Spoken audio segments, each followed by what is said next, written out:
नमस्ते। 2025 ख़त्म होने आ रहा है और काफ़ी इवेंटफुल ईयर था, काफ़ी ज़्यादा वॉलेटिलिटी थी मार्केट में। और जो ओल्ड लेसन्स होते हैं मार्केट में, वो न्यू पार्टिसिपेंट्स को सीखने मिले हैं। अगर हम बात करें तो बहुत ज़्यादा फेयर था मार्केट में समथिंग अराउंड इन मार्च अप्रैल, जब अमेरिका के जो प्रेसिडेंट है डोनाल्ड ट्रंप, उन्होंने टैरिफ लगा दिया था 200 कंट्री पे। अक्रॉस द वर्ल्ड सारी कंट्रीज जो थी उनके ऊपर यूएस ने टैरिफ लगा दिया था। और फिर बाद में ट्रेड वॉर्स की जो एस्केलेशन हुई थी, वहाँ पे लोग बहुत घबरा गए थे, डर गए थे कि क्या होगा। और उसी के चलते हम देखते हैं तो इंडिया का मार्केट भी बहुत ज़्यादा डाउन था। इंडिया में स्पेसिफिकली अगर हम स्मॉल कैप और मिड कैप की बात करें तो ऊपर से मोटा मोटी देखते हैं तो 25-50% का करेक्शन अपने को दिखने मिला था something around in April month. मुझे याद है कि 9 तारीख को बहुत बड़ा सा एस्केलेशन हुआ था, 9 अप्रैल की बात करें तो। और मार्केट बहुत ज़्यादा डाउन आया था उस टाइम पे, और निफ्टी भी तभी कुछ 22,000 के नीचे चले गया था। और भय का माहौल था, सब सोच रहे थे कि क्या होगा अभी मार्केट में। एंड काफ़ी लोगों ने पैनिक सेलिंग करके मार्केट से एग्जिट भी ले लिया। बट जो लोग मार्केट में पुराने हैं, जो पुराने खिलाड़ी हैं, जिन्होंने मार्केट साइकिल्स देखी हुई है, तो उन्होंने ये टाइम पे आके बहुत अच्छी बाइंग की। उसमें से हम भी एक थे। हमने थोड़ा कैश कंजर्व करके रखा था और आके हमने बाइंग भी किया। एंड वो लेवल से आई थिंक अप्रैल का जो एक लेवल था वो एक बॉटम हो गया, जब टैरिफ और जो पीक पे था वहाँ पे एक बॉटम क्रिएट हुआ मार्केट में। एंड वहाँ से काफ़ी सारे स्टॉक जो है वो 25-50% ऊपर भी आए हुए हैं। And we got some of the multi baggers too in just matter of 5 to 6 months। तो जो कैलामिटी रहती है ना, अनसर्टनिटी रहती है, it acts as an opportunity. और स्टॉक मार्केट अपने को यही सिखाता है कि जब ऐसी कोई कैलामिटी आती है उस टाइम पे अपने को अपनी जो क्षमता है वो बनाए रखनी है, अपना जो धीरज है वो बनाए रखना है। इस टाइम पे अगर आप इमोशन में आके बेच बाज के निकल जाओगे, घबरा के निकल जाओगे कि नहीं भैया कि अभी तो ये समय नहीं है, बेच के निकल जाओ, तो I think that would be the worst decision of your life, specifically from stock market point of view. और ये चीज़ अपने को ध्यान रखनी है कि when nobody wants to sell, that is the time to sell, which is kind of peak euphoria. Or when nobody wants to buy, that is the time to buy, which is the peak, you can say, cynicism or pessimism on the street. So April was the month जहाँ पे peak cynicism दिखा था, peak pessimism दिखा था। और उस time पे आपको जब स्टॉक्स मिलते बहुत सस्ते मिलते हैं, क्योंकि लोगों की होप्स उम्मीद सब टूट जाती है, बिखर जाती है। लोग कुछ भी दाम पे अनाप शनाप लेवल पे बेच के एग्जिट करना शुरू कर देते हैं। और उसी लेवल पे आप जाके जब बाय करते हो तो आपको वैल्यू डील्स मिलती है। अगेन अप्रैल में ही फिर एक आई थिंक पहलगाम अटैक हुआ, जो कि बहुत दुर्लभ था अपने भारत के लिए। कुछ Islamic terrorist specifically from Pakistan, उन्होंने अटैक किया रिलीजियस बेसिस पे। एंड वहाँ से फिर गर्मा गर्मी का माहौल शुरू हो गया। फिर उसके रिटेलिएशन में इंडियन गवर्नमेंट ने फिर ऑपरेशन सिंदूर शुरू किया, और फिर वहाँ पे पाकिस्तान में जाके टेरर आउट कैंप्स जो थे, टेरर कैंप्स जो थे, उसको बर्बाद किया। एंड यही चलते ऑपरेशन सिंदूर के चलते हुए पाकिस्तान की तरफ से भी फिर मिलिट्री जो है, अपने इंडिया की जो मिलिट्री बेस है वहाँ पे अटैक आना शुरू हो गए। और इंडिया का जो अटैक था वो तो स्पेसिफिकली टेरर आउटफिट्स पे था, बट पाकिस्तान ने जो रिटेलिएशन किया था that was purely on the military camps. But India give a fitting reply, और अपने डिफेंस जो अपना कैपेबिलिटीज़ है, डिफेंस इक्विपमेंट्स है, उसने बहुत अच्छे से आंसर दिया। बट इसी के चलते ना मार्केट में बहुत बड़ी अनसर्टेनिटी आ गई, और ऐसा लोग सोचना शुरू कर दिए थे कि अभी तो वॉर हो जाएगा, फुल स्केल इंडिया पाकिस्तान में वॉर हो जाएगा। एंड उसके चलते भी मार्केट में करेक्शन आया था, डीप करेक्शन आया था। I remember something in the month of May, early May की बात है ये। एंड फिर ऐसा माहौल भी बन गया था, मीडिया ने भी ऐसा माहौल बना दिया कि अभी फुल ब्लोन अटैक होगा, फुल ब्लोन जैसे कि वॉर होता है वैसे होगा। एंड उस टाइम पे वॉर वाला सिचुएशन माहौल भी बन गया था, जैसे कि इजराइल पैलेस्टाइन गाजा वाला सिचुएशन चल रहा था। उस तरफ से ईरान भी मिसाइल छोड़ रहा था, यमन भी बीच में आ गया था। अमेरिका का भी कुछ ना कुछ चलते रहता है गतिविधि, जो भी मुझे लग रहा है कि आगे जाके अमेरिका भी वेनेजुएला पे अटैक कर सकता है। तो पूरी दुनिया को ऐसा लगा था कि रशिया यूक्रेन चल रहा है, ये सब में भी इंडिया पाकिस्तान का वॉर हो जाएगा। और इंडिया में भी बैठ के अपने को ऐसा लगा था, जब सोशल मीडिया देखते रहे हम, सोशल मीडिया आ जाता है दिमाग में, क्योंकि सोशल मीडिया सोशल नहीं करता है। एनीवेज, काम की बात करते हैं तो सोशल मीडिया पे अगर हम ओपन करके देख लो कुछ भी, इंस्टाग्राम हो गया, यूट्यूब हो गया, ट्विटर हो गया, तो ऐसा माहौल बना था कि बस अभी अगले दिन जाके हम लाहौर पे कब्जा करने वाले हैं। कब्जा हो भी जाता but at end of the day फिर अपने जो पॉलिटिकल लीडर्स है, अपने जो एजेंसीज है, उन्होंने एक मैच्योर डिसीजन लिया कि it is not going to be in the interest of India to go on a full blown war और full blown you can say attack on the Pakistan. क्योंकि पाकिस्तान तो क्या भिखारी है, उसके पास कुछ है नहीं, वो ऐसे ही कटोरा लेके पूरी दुनिया के सामने घूमते रहता है। अभी वर्ल्ड बैंक के पास जाएगा, बाद में अमेरिका के पास जाएगा। So Pakistan has nothing to lose from the economic front, उनकी इकोनॉमी ऑलरेडी ठप पड़ी है। बट अगर इंडिया फिर वॉर पे जाता तो it would have slowed down our economy और अपने को बहुत इकोनॉमिकल डैमेज पहुंचाता, because we are fastest developing countries of the world. अगर फास्टेस्ट ग्रोइंग कंट्री में टॉप कंट्रीज बोले, जो डेवलप कंट्रीज बोले, तो इंडिया का नाम आता है। तो it would have slowed down our growth. और फिर यूएसए भी यही चाहता है कि इंडिया को यहाँ वहाँ से उलझाए रखे। कभी चाइना उलझाता है वहाँ से, कभी यूएसए पाकिस्तान के थ्रू प्रॉक्सी वॉर करके उलझाता है। So US also wants to slow down India.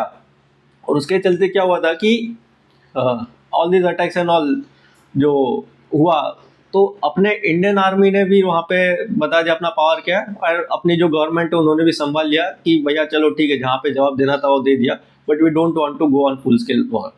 तो उसके चलते जो हुआ था कि स्टॉक मार्केट में भी इम्पैक्ट आया था एंड पीपल वर थिंकिंग कि अभी जून जुलाई में अटैक होगा and all, and lot of people were fearful, थोड़ा पैनिक सेलिंग भी हुआ। और जब लोअर लेवल पे जब स्टॉक आ गया था, स्टॉक मार्केट आ गया था, उस टाइम पे people missed out opportunity of buying. मैंने तभी बोला था कि देखो ये वॉर जो है वो सब this is common thing. Now people think कि war is something very new, but अगर आप हिस्ट्री देखोगे, हिस्ट्री पढ़ोगे, तो it's very common thing in history, in our recorded history of mankind. अगर आप पिछले 3000 साल का ह्यूमन हिस्ट्री निकाल दोगे, सो 90% ऑफ द ईयर्स, मैं बोलता हूँ 90% जो साल है उसमें कोई ना कोई कंट्री एक दूसरे के साथ वॉर पे रहता ही है, and it is absolutely normal. कोई ऐसा साल अपना रहेगा नहीं, बैरली ऐसा कोई साल रहेगा पिछले 3000 साल के हिस्ट्री में कि कोई कंट्री दूसरे कंट्री के ऊपर वॉर पे नहीं गई। कुछ ना कुछ चलते ही रहता है। कभी अमेरिका इराक का वॉर चलता है, कभी रशिया यूक्रेन का चलता है, कभी पाकिस्तान इंडिया का चलता है। ऐसा कुछ ना कुछ कहीं ना कहीं पे तो चलता ही रहता है, खटपट खटपट चलती रहती है। दुनिया कभी शांति में रहती नहीं है। So you have to understand that wars are very common, and अगर कुछ फ्यूचर में भी वॉर हो जाता है तो अपने को डरना नहीं है, घबराना नहीं है कि मार्केट का क्या हो जाएगा, सब जीरो हो जाएगा। देखो at end of the day अगर वॉर होता है ना, अभी कुछ लोग प्रिडिक्शन भी करते हैं, अभी 20 साल 30 साल से प्रिडिक्शन हो रहा है कि वर्ल्ड वॉर 3 होगा। We don't know world war 3 कब होने वाला है, बट अगर वर्ल्ड वॉर 3 हो गया तो सब खत्म हो जाएगा। उस टाइम पे तो क्या न्यूक्लियर सब बॉम्ब उड़ेंगे, सब मिसाइल छोड़ेगी, और फिर उसके बाद में दुनिया में कुछ बचेगा ही नहीं। एंड किसी ने तो सही बोला था कि अगर न्यूक्लियर अटैक हो गया, वर्ल्ड वॉर 3 हो गया, so the next world war would be with sticks and stones. तो वो लेवल पे हम चले जाएंगे, हम बाबा आदम के ज़माने में चले जाएंगे, because everything will get over. तो उस टाइम पे अगर मार्केट जीरो हो जाता है तो सोच के मतलब ही क्या है।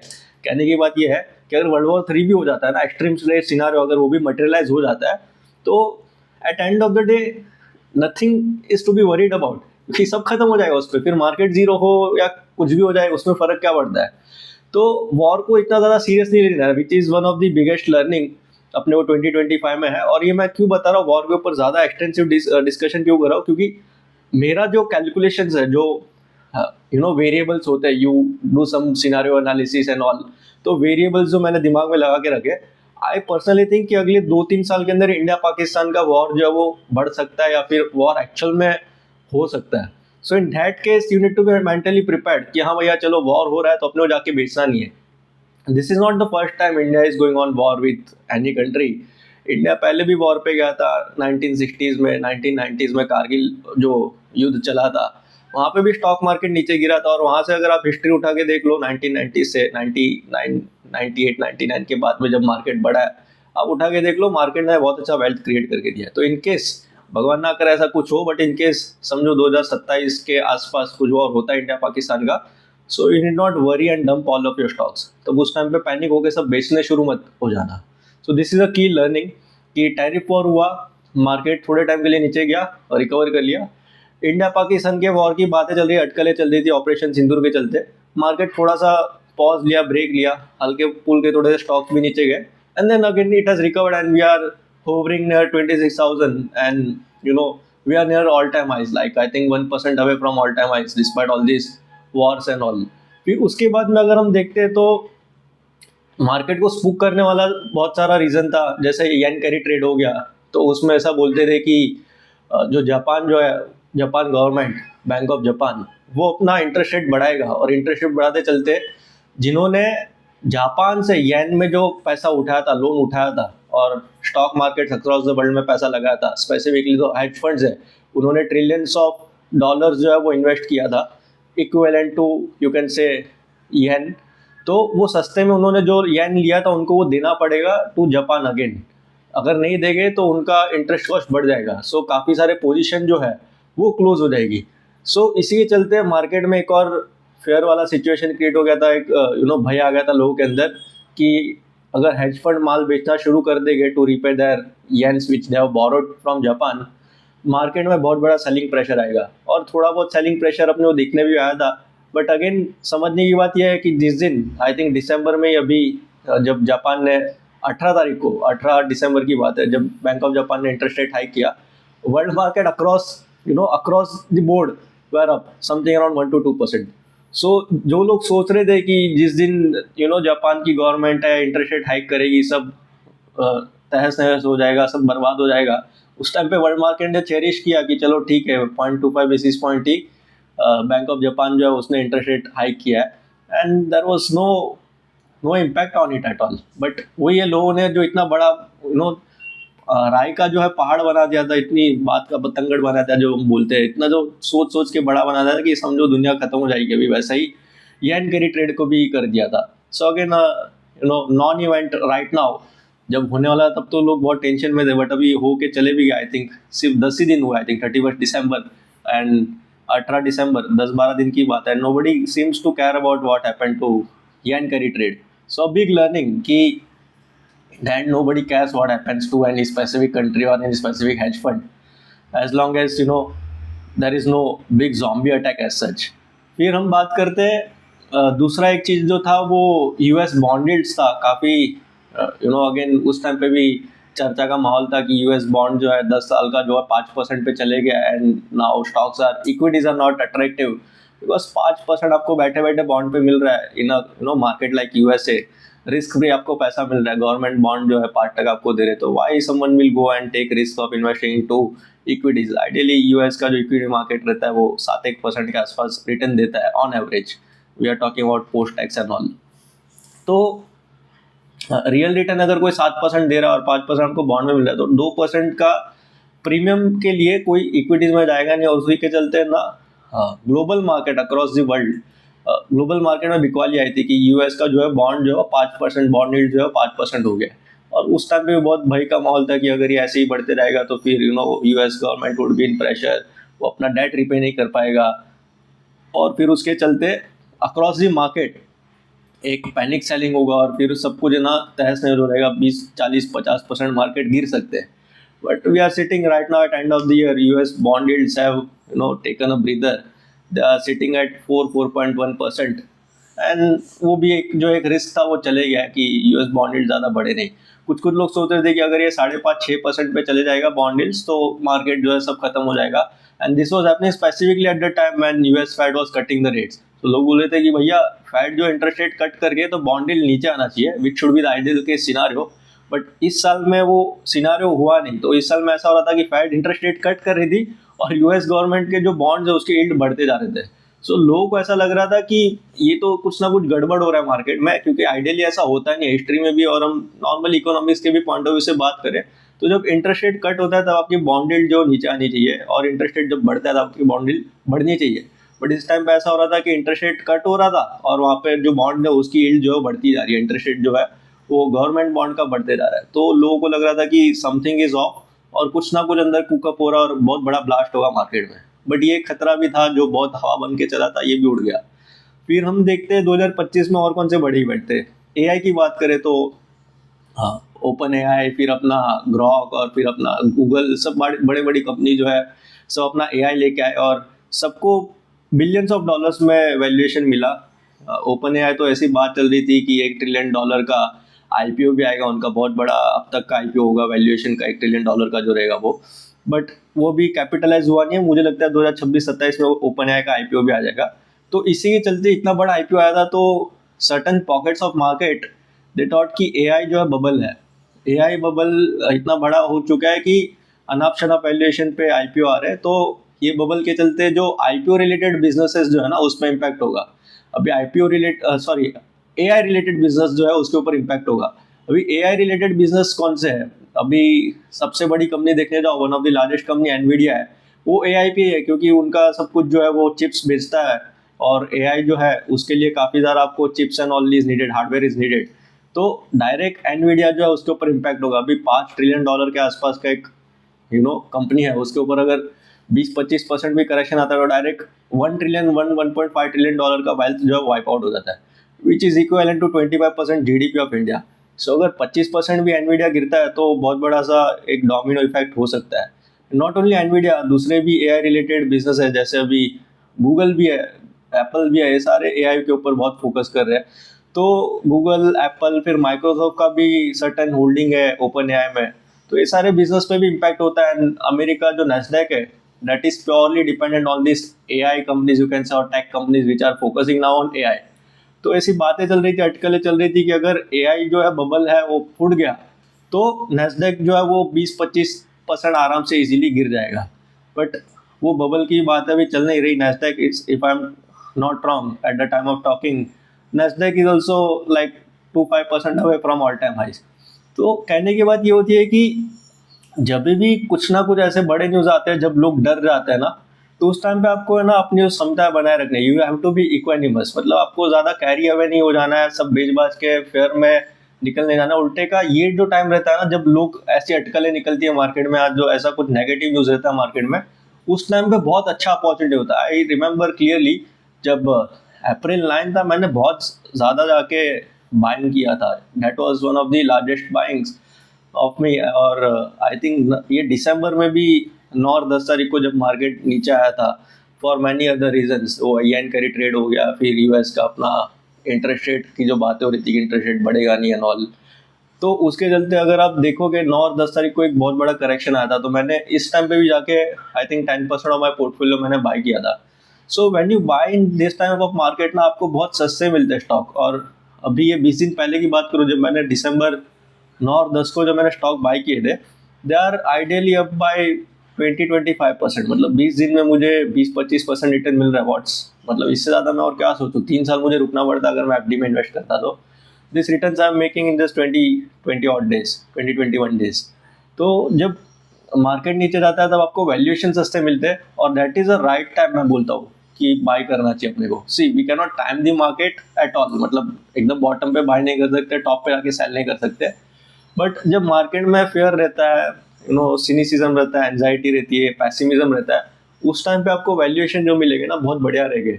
और ये टाइम पे दिसंबर में तो मैंने बोला भी था कि जो वैल्यूएशन मिले थे, they were lower than the levels of COVID. तो we got really good valuation, and then earning growth भी था, जो जीएसटी रैशनलाइजेशन का हुआ था, फिर इंटरेस्ट रेट लो था, इन्फ्लेशन इज ऑल्सो लो। तो अर्निंग जहाँ जहाँ पे जो काउंटर में मार्केटों को लगता है कि earnings are going to be super solid in 2026, वो सारे बिजनेस जो है वो ऑलरेडी 20-25% अप है। तो जिन्होंने दिसंबर 9 और 10 को बाई किया था, they would be sitting on decent profit. And not only in December, जिन्होंने अप्रैल में भी बाई किया था, काफ़ी ऐसे स्टॉक्स थे, दे आर अप बाई 100%। मतलब we have some of the stocks जो हम लोग ने मार्च अप्रैल में बाई किए थे, they already became multi bagger in matter of 5 to 8 months और 10 months max to max. So that is the time to buy. And history में भी अगर आप देखते हो ना कि ऐसे जो इवेंट्स होते हैं, जैसे कि वॉर हो गया, अगर हम वॉर की बात करें तो this is the time to buy. अगर हम देखते हैं तो यूएस इराक का वॉर हुआ था, उस टाइम पे ग्लोबल मार्केट जो है वो नीचे चले गए थे 2002 के आसपास। 9/11 अटैक हुआ था, उसके बाद में भी बहुत बड़ा मार्केट में क्रैश आया था। So the people who bought during this time of uncertainty, आप उसके 4-5 साल बाद में देख लो, 2007-8 में बहुत बड़ी रैली आई थी, and one of the largest bull markets we have witnessed in history. तो उस टाइम पे भी लोगों ने पैसा बनाया। फिर 2008 में देखो तो क्रैश आ गया था मार्केट में, ग्लोबल रिसेशन आ गया था, lemon brother crisis and all. तो उसके चलते भी मार्केट जो बहुत गिरा था। और उस टाइम पे जिन्होंने 2008 में बाय किया था, ये लोग 2-4 साल 5 साल बाद 2012-13 में बहुत बड़ा मोटा पैसा बनाया लोगों ने। Then you look at Greece crisis, बहुत बड़ा ग्रीस क्राइसिस आया था कि वह the Greece government was not able to repay its debt, और उस टाइम पे भी मार्केट, ग्लोबल मार्केट नीचे गिरे थे 15%।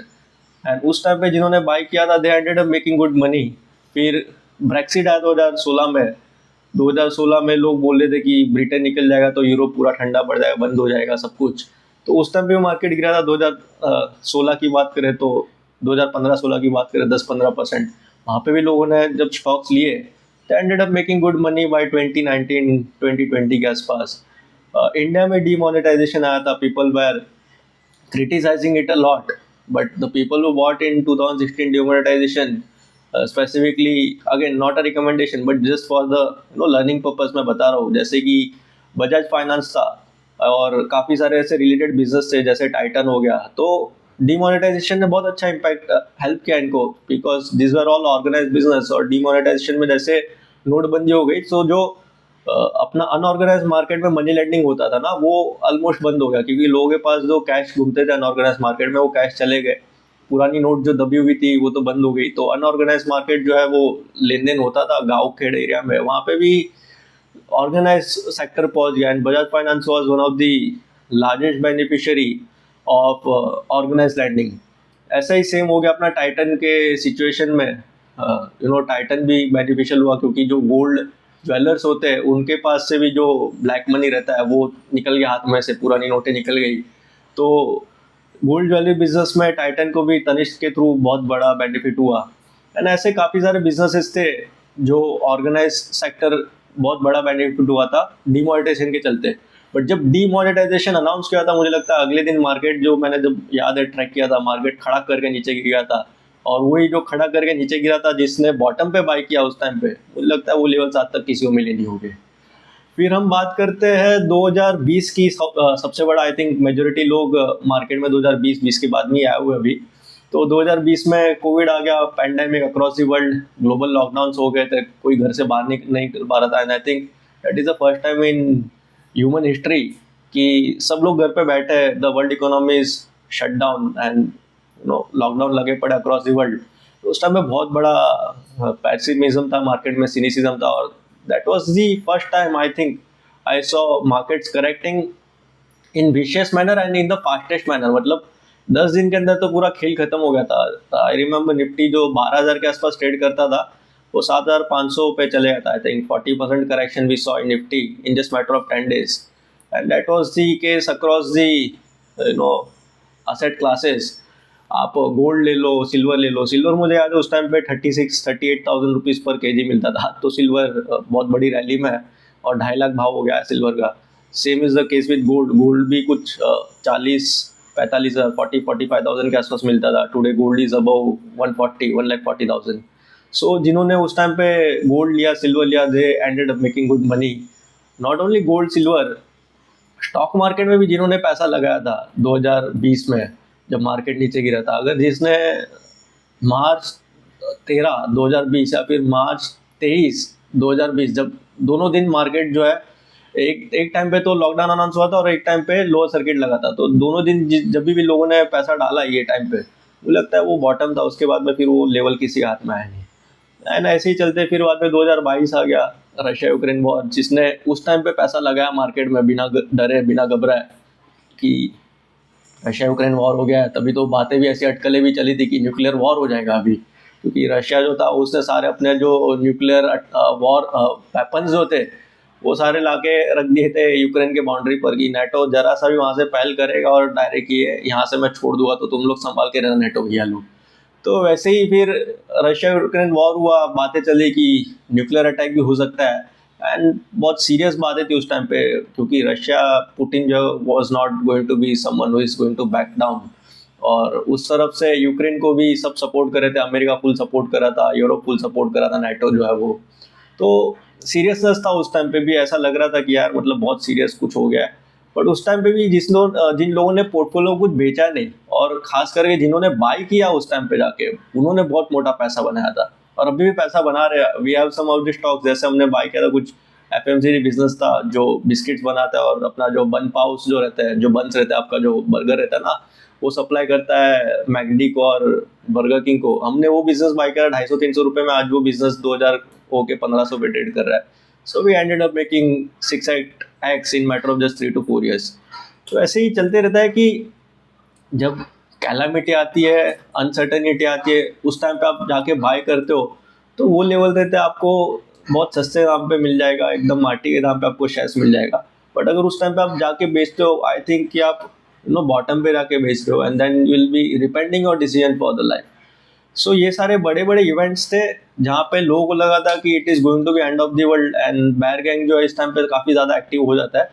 एंड यही टाइम पे जब आप बाय करते हो, when there is blood on the street, बोलते हैं ना कि if there is blood on street you should buy even if it is your own blood. तो वो सही बात है कि जब मार्केट गिरता है, जब लाली रहती है हर तरफ, तब जाके आप बाय करोगे ना तो आपको सस्ते लेवल में सब मिलेगा, रिस्क रिवॉर्ड आपका बेटर हो जाएगा, मार्जिन ऑफ सेफ्टी ज़्यादा रहेगी, और फिर बाद जब मार्केट रिकवर होता है you will and up making good profits. तो 2025 का तो ये बहुत बड़ा लर्निंग अपने पास है कि इतना सब हो गया। अभी लेटेस्ट इवेंट्स जो अपने साथ हुए, टैरिफ वॉर हो गया, इंडिया पाकिस्तान का वॉर हो गया, फिर रशिया यूक्रेन जो है उसकी पीस डील जो है होते होते रह गई, उसके बाद में फिर अपना यूएस बॉन्ड यील्ड की बात करो जो बढ़ गया, ऐसे काफ़ी सारे सिचुएशन हो गए, जापान येन कैरी ट्रेड जो हो गया, काफ़ी ज़्यादा सिचुएशन अपने सामने है। बट इसी से अपने वो लर्न करना है मार्केट में कि हाउ वी स्टे इक्वेनिमस, हम कैसे ये सिचुएशन में अपना जो है समता बनाए रखें, और how we can capitalise on this opportunities. तो फ्यूचर में भी 2026 में भी मैं बोलता हूँ कि कुछ ना कुछ इवेंट आते होंगे, ऐसा नहीं होगा कि 2026 जो एकदम क्लीनली निकल जाएगा, जनवरी से लेकर दिसंबर तक कुछ होगा नहीं। बहुत सारे इवेंट्स हो गए, बहुत सारा ऐसा डराने वाला न्यूज़ आपके पास आएगा, मीडिया जो है बहुत एक्टिव हो जाएगा, प्रोपेगेंडा बहुत फैलेंगे। बट उस टाइम पे अगर आप जाके बेच देते हो तो I think nobody can help and come and save you.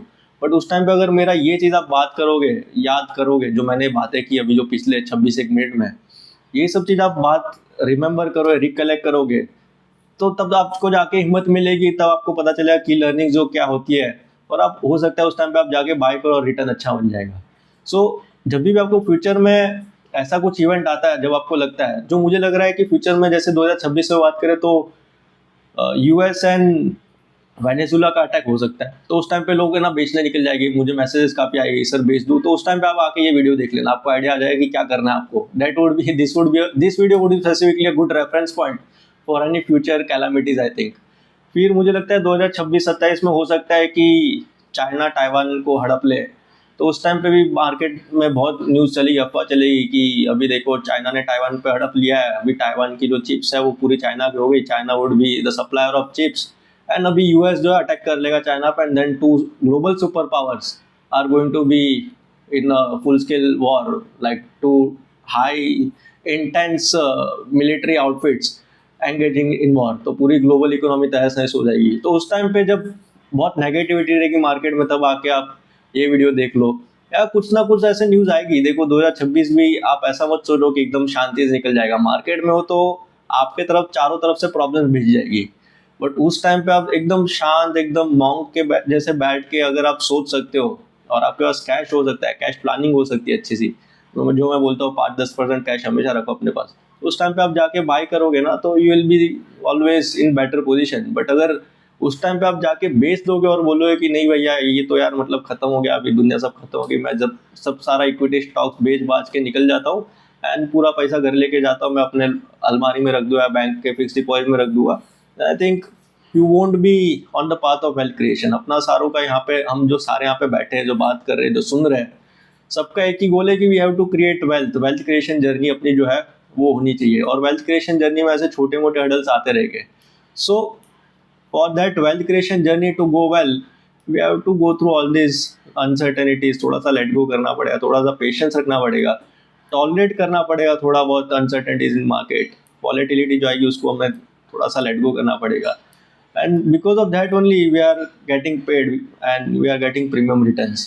but अगर ये चीज़ नहीं होगी, वॉलेटिलिटी नहीं होगी मार्केट में, तो प्रीमियम रिटर्न्स अपने को क्यों मिलेगा? तो एफडी में जाके 6% इंटरेस्ट अपने को ले लो, but why we are getting 15%, let's say 20% from stock market on a overall time frame, is because of this uncertainty. अगर जितना आप ज़्यादा अनसर्टेनिटी पचा पाओगे उतना ज़्यादा रिटर्न बना पाओगे। So that was whole and sole of 2025। Channel को सब्सक्राइब कर लेना अगर आपने अब तक नहीं किया रहेगा तो सो उससे क्या होगा कि आपको जो नए नए वीडियोज़ है उसकी अपडेट आ जाएगी, नहीं तो you will miss out on a key update like useful stuff from this channel. And like कर लो, share this with your friend जो हर बार घबराए रहते हैं कि आपको हर बार मैसेज करते हैं कि देखो ये हो गया, ये यहाँ पे मार्केट खत्म हो जाएगा, दुनिया खत्म हो जाएगी। या फिर जो ज़्यादा इन्फ्लुएंस होते हैं बैर गैंग से, जो पहले निफ्टी 10,000 का जो गैंग था वो डराता था लोगों को, अभी उन्होंने अपना बेस जो है वो बढ़ा दिया, 10,000 से 15,000 कर लिया, तो वो बोलते रहते हैं कि देखो निफ्टी 15,000 आ जाएगा, निफ्टी 15,000 आ जाएगा, सब बेच के निकल जाओ। तो अगर इससे इन्फ्लुएंस कोई हो रहा है निफ्टी बैर गैंग से, जो 15,000 गैंग हम बोलते हैं, उससे इन्फ्लुएंस हो रहा है, तो उनको भी जो लोग इससे इन्फ्लुएंस हो रहे हैं, because unless until there is very severe crisis and calamity, I personally don't think कि 15,000 निफ्टी आ जाएगा।